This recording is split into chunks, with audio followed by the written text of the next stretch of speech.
అవేం పట్టడం లేదు. ఎందుకంటే నరేంద్ర మోడీకి కేవలం ఈ దేశంలో 145 కోట్ల మంది జనాభా అంటే ఇద్దరే కనపడతారు, గౌతమ్ అదానీ, రిలయన్స్ అంబానీ. వాళ్ళిద్దరి కోసమే ఈ దేశ సంపదని మొత్తం వారికి దోచిపెడుతూ ఊడిగం చేస్తా ఉన్నాడు. అందుకే మనమేమి న్యాయమైన కోరికలు అంటే సుప్రీంకోర్టు మరి ఆదేశాలు ఉన్నాయి, కనీస వేతనం 26,000 రూపాయలు ఇవ్వాలని చెప్పి అడిగితే ఇవ్వడానికి మనసు ఒప్పుకోవడం లేదు.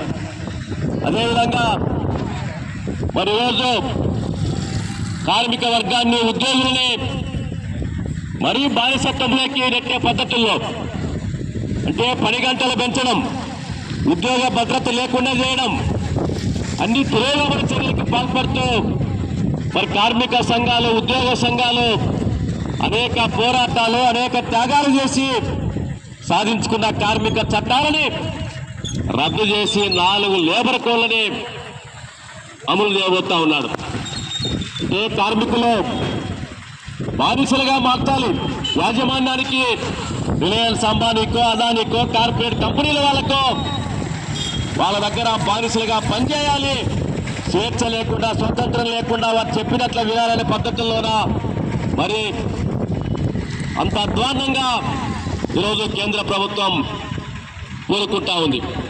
బీహార్లో మొన్న ఎన్నికలు జరిగిన వెంటనే అంటే బీహార్లో తిరిగి వాళ్ళ ఎన్డీఏ ప్రభుత్వం పెద్ద మెజార్టీతో గెలిచింది.